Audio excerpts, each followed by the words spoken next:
بسم اللہ الرحمن الرحیم، السلام علیکم، میں ہوں حمزہ اشرف اور میں ہوں صفیہ خان۔ شامل کرتے ہیں ہیڈ لائن۔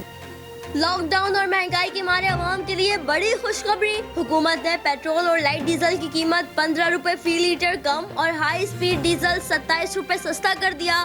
مٹی کا تیل 30 روپے نیچے آ گیا۔ پیٹرول کی نئی قیمت 81 روپے 58 پیسے، ڈیزل 80 روپے 10 پیسے اور مٹی کا تیل 47 روپے 44 پیسے فی لیٹر ہو گیا۔ بھارتی فلم انڈسٹری کے لیے بری خبر، 24 گھنٹوں میں 2 صف اول کے فنکار دنیا چھوڑ گئے۔ اداکار عرفان کے بعد رشی کپور بھی 67 سال کی عمر میں دنیا سے کوچ کر گئے۔ طویل عرصے سے کینسر سے جنگ لڑ رہے تھے۔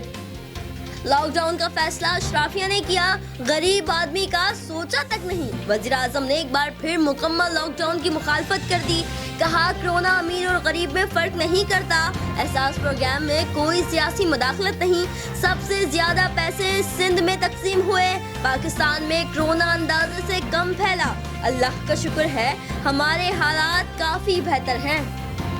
ٹرین آپریشن کب شروع ہوگا؟ فیصلہ کل وزیر اعظم کریں گے۔ اعلیٰ سطح کے اجلاس میں شیخ رشید کی وزیر اعظم کو ریلوے آپریشن پر بریفنگ، فوری طور پر ٹرین آپریشن شروع کرنے کی پیشکش، کہا حفاظتی اقدامات کے ساتھ ٹرین آپریشن ایک دن میں شروع کر سکتے ہیں۔ ذرائع کے مطابق وزیر اعظم نے ML1 پر کام شروع کرنے کا عندیہ بھی دے دیا۔ پاکستان میں کرونا سے مزید 12 افراد جاں بحق، اموات کی تعداد 358 ہو گئی۔ 358 نئے کیسز رپورٹ، مجموعی تعداد 16,117 تک جا پہنچی۔ پنجاب میں 661، سندھ میں 653، KP میں 2,313 اور بلوچستان میں 978 کیسز اور آزاد کشمیر میں 67 مریض زیر علاج۔ جعلی اکاؤنٹ کیس میں بڑا انکشاف، آصف علی زرداری کی مبینہ بے نامی کمپنی بے نظیر کا پلاٹ بھی لے اڑی۔ اومنی گروپ کے ڈائریکٹر حسین فیصل نے وعدہ معاف گواہ بن کر سب بتا دیا۔ تفصیلی رپورٹ کے مطابق 80 پلاٹ پر وقت ٹاور تعمیر کیا گیا۔ حسین لوائی نے 930 ملین روپے ادا کیے۔